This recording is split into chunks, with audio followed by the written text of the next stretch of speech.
Close your eyes for a moment and imagine the world many centuries ago. A world without electricity, without privacy, and without much room for choice.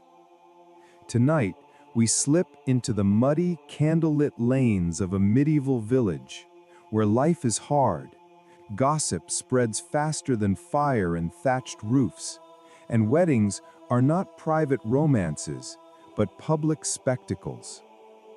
You are the bride of the story tonight, a teenager really, and tomorrow the villagers will gather not simply to cheer you on, but to inspect, to judge, and to weave your life into the delicate web of obligations that holds their community together. Marriage in the Middle Ages is not a Disney tale. It is about survival, alliances, land, debt, and duties. Love might arrive, or it might not, but expectations will. Your story unfolds with whispers at the village well, a dowry of chickens, a feast of noisy chaos, a priest's heavy sermon, and finally, the dreaded bedding ceremony, where privacy all but vanishes. Let us begin and walk slowly together into the smoke, the shadows, and the truths of a medieval wedding night. It begins, as so many stories do, with gossip at the well. The bucket is heavy in your hands, the hemp rope cutting into your fingers as you drag the water up, and around you the village women chatter. Two hens cluck nearby, a child tugs at her mother's sleeve, and their eyes slide in your direction. "She's marrying the miller's son. Lucky girl," sighs one woman with a pointed smirk. Another retorts quickly, "Lucky? That boy's temper is shorter than a candle stub." The words sting, clinging to your skin like straw dust, because in this village of 200 souls, nothing, absolutely nothing, is private. Your marriage is not a union of intimacy, but a village entertainment, and every person here will remember your triumphs and your stumbles. You glance into the water's reflection, seeing your own flushed cheeks and nervous stare, aware of every tiny stone beneath your feet. Because superstition is everywhere. Trip on the way to church, and bad luck is said to follow your union forever. Real or not, in this moment, every pebble feels like a curse beneath your shoes. That night, home feels no safer. The air inside the cottage is thick with boiled cabbage, candle smoke, and arguments. Your father returns flushed from the alehouse, cheeks red, muttering about the miller's father pressing for more. The chickens? Not enough. The linens? Too few. The miller wants a patch of your family's meadow besides, an inheritance of grass that could decide whether your siblings eat in future winters. Your mother snaps back, clutching a patched blanket as if it were gold, insisting it will go with you as part of your dowry. And you, caught in the middle, scrub black soot and grease from a small iron cooking pot, your knuckles raw from cold water, while every word drifts towards you like a verdict. Dowry. This is the market price of a bride, the contract disguised as provision. No silk gowns here, no gold crowns, just chickens clucking by the door, patched linens folded neatly, and a stool your father carved crookedly with sore hands. These are family heirlooms, and they are your price tag. You are not just marrying the miller's son. You are exchanging memories and survival, piece by piece, for a future that feels more like a barter than a choice. Morning comes too soon, and with it, the embarrassing rituals. Your mother drags you behind a flimsy screen of reeds and buckets to the washing tub. The water is tepid and gritty, fetched from the same muddy well you pulled from yesterday, and she scrubs you as if you were a dish left in the hearth too long. There is no perfume, no luxury, only coarse woolen cloth rubbed hard against cold skin. Complaints will earn you nothing but sharper scolding. When at last she is satisfied, she produces the gown, a faded blue wool dress borrowed from a cousin, stiff and itchy with age. It smells faintly of smoke and sweat, and when it slides over your freshly scrubbed skin, you feel more like a scarecrow than a saint. Your hair is tugged mercilessly into braids and crowned with wilting flowers, the stalks prickling your scalp. Your mother declares this will ward off evil, though you suspect it's only there to disguise the frayed hem of the dress. You glance at a polished copper plate as a makeshift mirror, and a stranger stares back, pale, nervous, wrapped in duty instead of beauty. Around you, laughter trickles in from neighbors outside, ready to watch your next steps. You stand straighter, though inside you wish you could vanish. When the vows are spoken, the village does not retreat. It explodes into a feast. The smell of barley stew and roasted pork hangs thick over the field as neighbors fill rough benches and tables. Children chase after thin dogs. Men slam tankards in loud contests. Fiddlers scrape until a drunk with a pipe challenges them, and music wars through the air. This is your day, and yet you are no star. You are the subject of running jokes. Women tease you about needing strength for the coming night. Men nudge one another and wager whether you will scream or sob.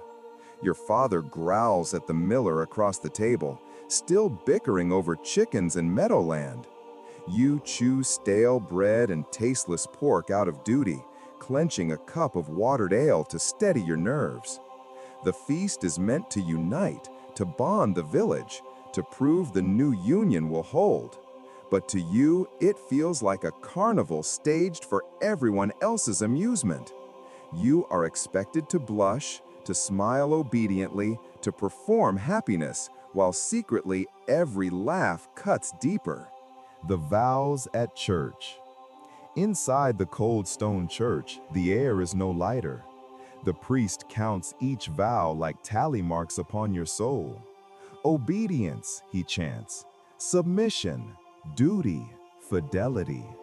His bramble-thick beard bristles as his eyes cut into you and then into the groom, whose own gaze is blurred with ale. His hands are rough, white dust from the mill still clinging to his worn sleeves, and he mutters vows more like a drunk caught in confession. When your turn comes, you whisper. It feels like a prayer, like a confession, like being bound. And then the iron ring, simple, heavy, is slid onto your finger. Its chill bites more than the draft of incense-laden air, its weight more binding than gold. This is not romance. This is sacrament and sentence combined. The villagers erupt and cheer behind you, but you feel nothing but the tightening of a cage. The church has declared you wife, servant, womb, and symbol. There is no undoing this now. This is not romance. The bedding ceremony. If the vows feel suffocating, the bedding ceremony is worse. The miller's house is crammed with faces and torch smoke, the air thick with ale and bawdy chants. The straw mattress, lumpy and sagging, becomes a stage for public humiliation disguised as custom. Drunken cousins jeer, elderly women cackle. Your mother-in-law thrusts a weak cup of spiced wine into your hand, declaring it will help things along. Some villagers chant crude verses about plows and fertile fields, their laughter echoing off the beams. The room buzzes with the rustle of cloaks and skirts as the spectators demand proof that the marriage is sealed. You exchange a fleeting look with your groom, his jaw clenched, his eyes downcast. He looks every bit as trapped as you. There is no privacy, only pressure. You change into a thin linen shift while the crowd cheers, the wool dress tugged away as if they are stripping away your girlhood too. Laughter, drums on the table, torches flare. The bedding ceremony continues like a grotesque play, and you, the unwilling star. The long night. At last, the torches sputter low. One by one, half-drunken villagers stumble out, muttering, snickering, spilling ale on the packed earth floor. Some linger outside near the door, still betting on whether you'll succeed. Inside, your mother hovers a little longer, collecting dishes that don't need collecting, until at last even she is gone. Then, silence. Almost. The smoky room creaks with night sounds. The owl hoots beyond the shutter cracks, and your groom lies stiff beside you upon the straw mattress. He shifts, mutters softly, and finally admits, didn't have a say either. It is not romance, but it is honesty, and for a moment your trembling stills. You are two strangers forced into roles neither asked for.